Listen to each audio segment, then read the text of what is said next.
Bonjour les humains, 6 avril 2026, bienvenue si vous êtes nouveau sur la chaîne, ne vous fiez surtout pas à une seule vidéo, allez voir mes playlists, je traite de tout un tas de sujets très différents. Alors, je voulais faire un petit prologue, en fait je voulais faire une vidéo concernant un épisode introduction au livre prophétique, mais je me suis dit, je vais répondre à certaines interrogations et à certains commentaires dans un petit prologue. Mais vu le temps que ça risque de mettre et les problèmes de son que je rencontre. Bonjour, oui. Euh, qui êtes-vous? Problème de son? Ah ben non, désolé, pas besoin. Qui c'était? Bah encore un problème de son. Oui, à un moment donné, il faut suivre, hein.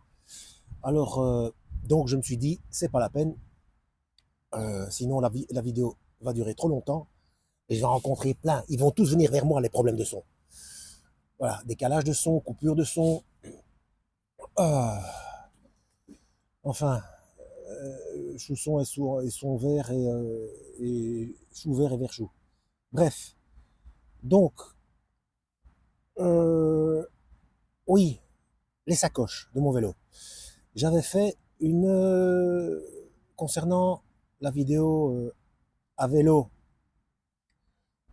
où je passais par, je ne sais plus, je ne sais plus. Bref, on m'a parlé de sacoches, oui.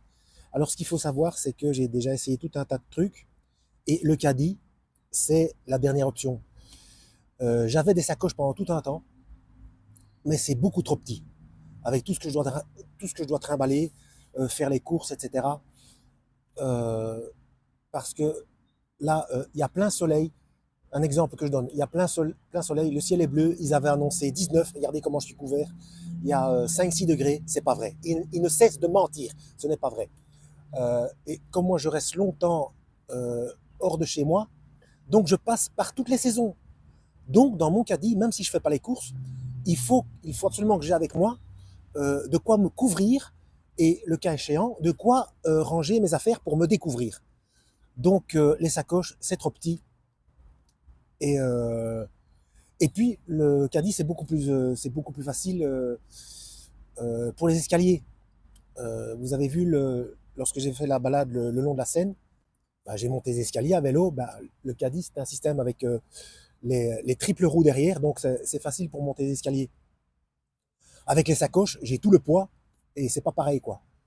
Donc que ce soit, ou bien je me pète la clavicule, ou bien j'arrive en haut dans un état second, voire tertiaire, voire quaternaire, et je ne parle pas des époques. Et donc c'est ce que j'ai trouvé le plus pratique, c'est le caddie avec le système de triple roue pour les escaliers, quand je vais partout, et tout le temps, et à n'importe quelle heure et n'importe quelle saison.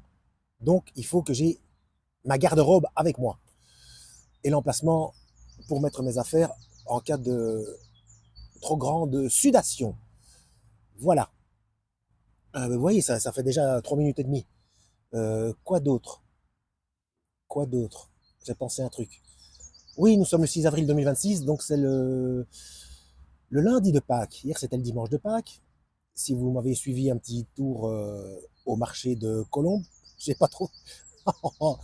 Bientôt, il va falloir être au Shield pour acheter un petit peu d'agneau.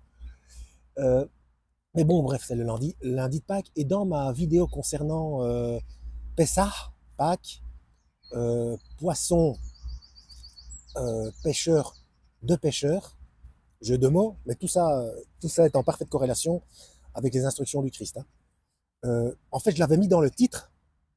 J'ai fait le titre parlant. Non pas qu'on entend le titre quand on le lit, c'est pas ça que je veux dire.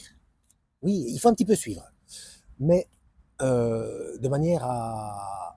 Parce que j'avais oublié de parler de ça dans ma vidéo. Euh, que, bah oui, que la Pâque de maintenant, parce que je vois des tas de discussions sur Facebook, etc. Oui, la Pâque, c'est un agneau avec des herbes amères, etc. Mais ça, c'est la Pâque juive. Le Christ est notre Pâque. Et puis quelqu'un qui avait dit aussi, oui, le sacrifice, euh, Dieu n'accepte pas les sacrifices humains. Bah oui, d'autres humains. Mais il s'est offert en sacrifice lui-même. Et bien sûr qu'il rejette les sacrifices d'autres humains. Donc il dit du coup que la Pâque, ce n'est pas le sacrifice, puisque Dieu rejette les sacrifices humains. Mais le Christ est le sacrifice pour le paiement de la dette du péché. C'est lui la Pâque. Et d'où le fait qu'il est fait avant la Pâque juive. Et de ce fait, Joseph d'Arimathie a pu demander le corps à Ponce Pilate, puisqu'il ne peut pas, il ne pouvait, en tant que judaïque, il n'avait pas le droit de toucher un mort dès le commencement de la Pâque. Donc, la Pâque juive s'est passée. Maintenant, c'est la Pâque, enfin, je veux dire, c'est le Christ qui est notre Pâque. Et elle se passe, bon, si on veut vraiment, mais je vous ai déjà expliqué, au niveau des dates, on est tous floués, hein, toutes les dates sont païennes, mais c'est pas ça qui compte. Hein. Voilà, j'ai mon micro qui bouge, il va à nouveau y avoir des modifications sonores. Hein. Des modifications, pas monification, ça veut rien dire monification. Ça ressemble un petit peu à monétisation. Non, non, pas question. Donc, modification, avec un D. Voilà, comme dorade. C'est bon la dorade. Et, excusez-moi. Là, du coup, je veux bien que le son coupe, parce que je vais me moucher. Incroyable cette histoire. Ah, excusez-moi. Mais c'est normal d'être encombré, puisque c'est le printemps et qu'il y a plein soleil. Donc c'est normal, hein. Tout est inversé. Bref. Voilà. Un petit sac pour jeter à la poubelle plus tard. Oui. Et donc, de ce fait, paiement la dette du péché, qui permet de recevoir l'Esprit Saint, d'être immergé l'Esprit Saint. Donc, baptême, le vrai baptême, et non pas avec l'eau, allez voir ma playlist. Le baptême égale l'immersion, donc de l'Esprit Saint, afin de naître de nouveau et devenir, qu'est-ce que ce U vient à faire là-dedans? C'est quand même extraordinaire. Devenir pêcheur d'hommes. Donc, pêcheur, avec E accent aigu, de pêcheur. Non, non, non, pêcheur, E accent circonflexe, et pas le petit chapeau, accent circonflexe, d'accord? C'est comme ça que ça s'appelle. Donc pêcheur de pêcheurs, accent aigu. Donc ceux qui sont esclaves du péché. Et le péché, je rappelle, le péché, le terme, j'ai oublié le terme en hébreu, mais ça veut dire manquer la cible. Voilà, c'est ça que ça veut dire en réalité, c'est manquer la cible. Le péché, c'est manquer la cible, et un pécheur, c'est celui qui manque la cible. Voilà. La chaîne Théonopsie l'explique très bien. Combien de temps? 8 minutes. Ah bah, oh, j'espère qu'il ne va pas y avoir des décalages. Enfin bref, c'est tellement rare. Donc, qui disait quoi? Oui, quelqu'un se moquait de moi parce qu'il disait, oui, depuis que Christ est mort à la croix, nous ne sommes plus pécheurs. Non, nous ne sommes plus reconnus pécheurs devant Dieu, nous sommes justifiés, mais on reste pécheur toute sa vie tant que notre corps corruptible n'a pas revêtu l'incorruptibilité. Et il faut lire, il suffit de lire la Bible. Hein. Donc, euh, euh, et ça c'est le pourquoi du lavage des pieds. Alors bien sûr, le sacrifice a été parfait et complet, donc pour les péchés passés, présents et futurs, mais il y a le lavage des pieds. Le Christ a bien dit à Pierre, qui ne voulait pas se faire laver les pieds. Donc le Christ utilisait le geste pour expliquer une métaphore. Il a dit, si je ne te lave pas les pieds, donc vous êtes propres, vous êtes tous propres, sauf les pieds. Pourquoi? Parce qu'on marche, métaphoriquement, dans le monde. Donc on se salit les pieds. On est pécheur toute sa vie. Alors il ne faut pas le faire exprès, mais on parle des chutes occasionnelles. Parce qu'on reste faible. Ne fût-ce qu'en penser. Ce n'est pas possible, même si on est né de nouveau, ce n'est pas possible, ne fût-ce qu'en penser, de ne pas pécher occasionnellement jusqu'à la fin de sa vie, être contrarié, se mettre en colère, avoir une convoitise. Enfin, c'est humain, c'est humain. Donc il faut se battre contre ça, mais il y a le lavage des pieds. Donc le Christ a dit, si je ne te lave pas les pieds, tu n'auras pas de part avec moi. Qu'est-ce que ça vient faire là-dedans? Si c'est uniquement, d'ailleurs je vois encore, je crois que c'est le pape qui a dit, oui c'est le deuxième pape qui lave les pieds, qui montre l'exemple en lavant les pieds, mais bon sang, pourquoi est-ce qu'il n'explique pas la métaphore? c'est pas le péché, le petit pardon, on va dire, pour les chutes occasionnelles, c'est le nettoyage, donc c'est le fait, c'est porter du fruit. Porter du fruit, c'est avoir la capacité, avoir le pouvoir, parce que c'est un véritable pouvoir, de, de regretter, d'être repentant. S'il n'y a pas de repentance, il n'y a pas de salut. Hein. C'est la première condition sine qua non. Donc ceux qui disent oui, donc ça revient à la, comment est-ce qu'on appelle ça? La doctrine de l'hypergrâce. Donc oui, le Seigneur a payé la dette pour moi, de tous les péchés passés, présents et futurs. Donc je peux pécher tant que je veux, je ne peux pas perdre le salut. Mais là, vous ne portez pas de fruits. Et vous n'êtes pas repentant. Et donc vous êtes chrétien de chair. Et donc là, vous pouvez perdre le salut, entre guillemets, parce qu'en réalité, vous n'êtes pas sauvé. Mais ceux qui, plus tard, parce que c'est ça donc ceux qui resteront les laissés derrière, il y en a plein qui seront sûrs et certains d'être sauvés, et ils vont se dire, mais bon sang, comment ça se fait? Pourtant j'étais sauvé, donc j'ai perdu mon salut. Non, c'est qu'à la base, vous n'étiez pas sauvé, puisque vous ne portiez pas du fruit. Vous n'aviez pas le sentiment de culpabilité en faisant un péché, en manquant la cible. Vous voyez, c'est ça la nuance. Et donc, cette personne-là, qui ne cesse de se moquer de moi, euh, bref, eh ben déjà, le fait de se moquer, c'est que c'est qu'il y a un souci comment? Un souci de, bah, c'est péché par orgueil. Péché par orgueil. Être trop sûr de soi, c'est péché par orgueil, je suis désolé. Hein. Donc ce n'est pas porter du fruit. Porter du fruit, c'est se remettre en question à chaque fois qu'on fait, dit et pense quelque chose. Faut pas être parano pour ça, hein. C'est pas ça que je veux dire. Mais l'esprit nous montre que, ah non, ça c'est pas bien. Ou la vulgarité, un gros mot, ou il y en a qui vont dire, ouais, il faut pas exagérer. Ben, c'est pas compliqué. Si vous croyez que vous êtes sauvé, donc vous êtes sûr et certain que vous avez l'Esprit Saint en vous. Donc, Dieu est toujours avec vous. Imaginez-vous avoir des propos grossiers, même en plaisantant, devant le Seigneur. Vous n'oseriez pas.